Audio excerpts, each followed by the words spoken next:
Al-Quran satu-satunya kitab agama yang penganutnya menghafal keseluruhan. Kenapa saya kata ini penting? Bayangkan ya, kalau kita hapuskan semua kitab agama dunia, semua kitab, hard copy, soft copy, copy O. Kalau kita hapuskan semua, apa akan berlaku? Agama-agama selain pada Islam, orang putih kata game over. Mereka tak bisa tulis balik lagi. Kita ambil satu map dunia, ambil paling saja. Sampai negara mana, ambil satu hafiz ini. Paling saja. Satu hafiz bawa sini dan mereka bisa tulis keseluruhan Quran dalam 2 hari. Keseluruhan Quran wujud balik. Dan itu bezanya Islam, the path of life. Saya rasa cukup setakat ini perkongsian saya. Wallahu a'lam. Al-Quran.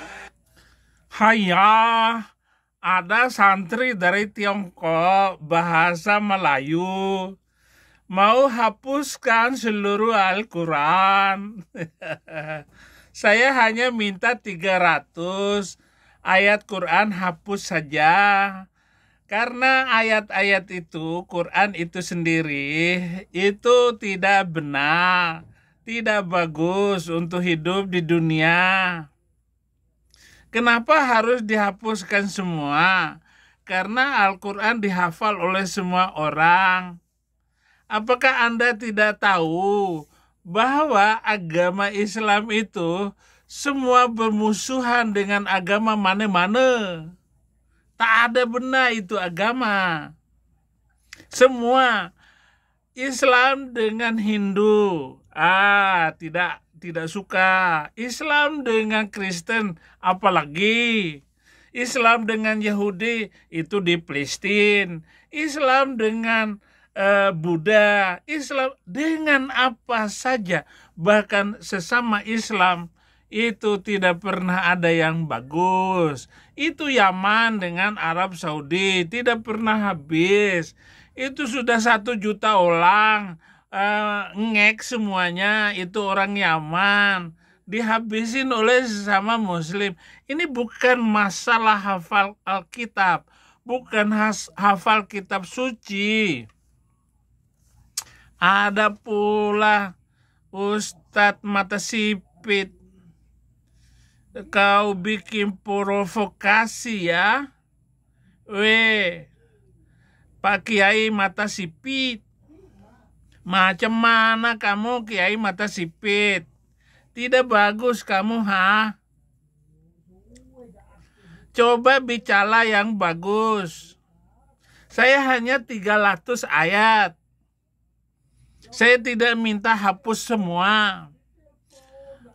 Dia bilang tadi saudara-saudara bahwa kalau seluruh kitab suci agama di dunia hapus, hilang semua, softnya, fotokopinya, kitabnya seluruh habis semua, apakah Alkitab, apakah kitab Tripitaka ataupun kitab Weda ataupun Quran, semua habis di dunia ini.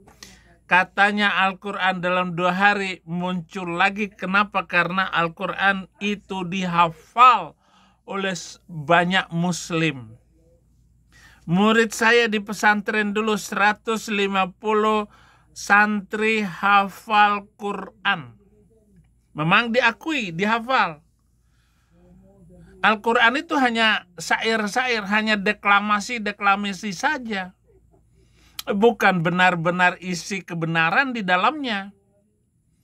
Karena ajaran itu menimbulkan pertentangan, persaingan, permusuhan antara satu dengan yang lain. Bahkan upaya-upaya untuk mengatakan Islam agama rahmatan lil alamin, tak ada itu.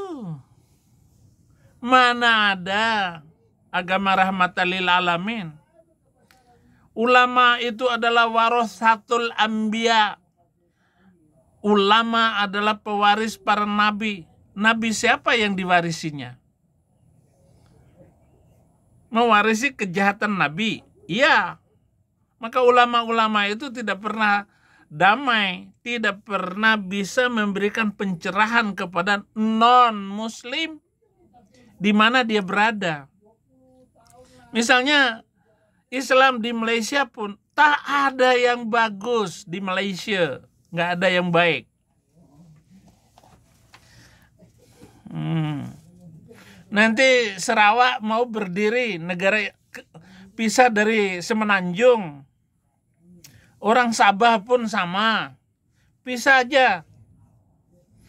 Karena orang Sarawak dan orang Sabah itu kaya-kaya. Hasil hutan penuh.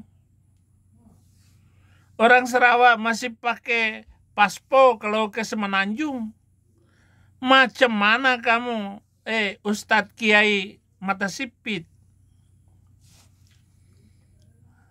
Ini sama juga dengan Donditan, sama dengan Felix Yao. Nggak ada beda nih mata sipit ini. Baik di Malaysia maupun di Indonesia sama aja. Irene Handono mementingkan dirinya masuk Islam supaya nyaman, aman, melanjutkan bisnis.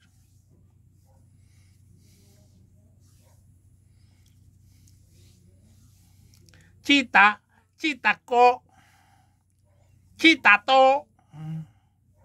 itu namanya Cina tanpa toko.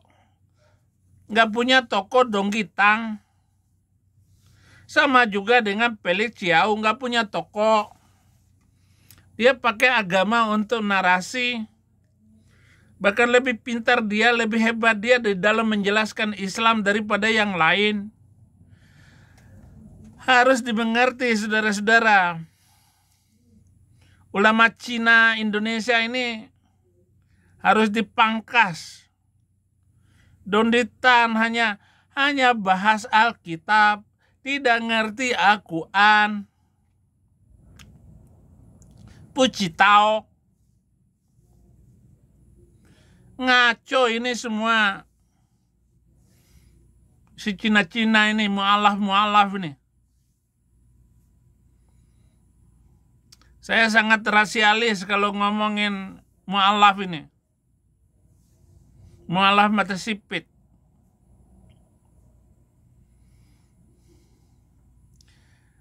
Itu sebabnya saudara-saudara saya akan menjawab semua kekacauan pemahaman ini. Katanya kalau Al-Quran seluruh dunia sudah dihapuskan, tidak ada lagi.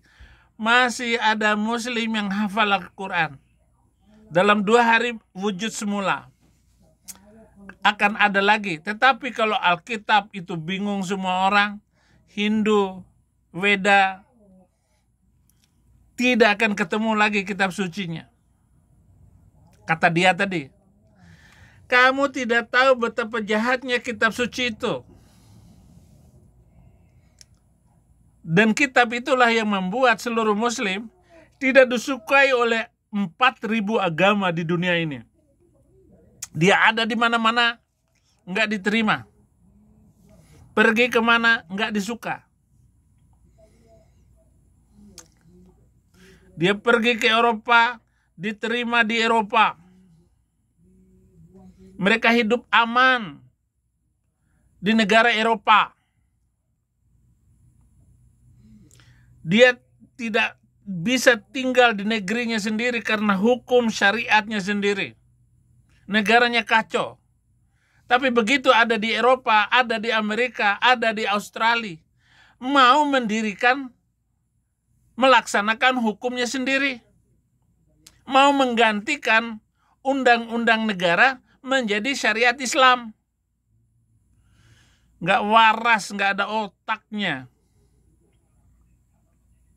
Di London mereka bilang, syariah Allah katanya.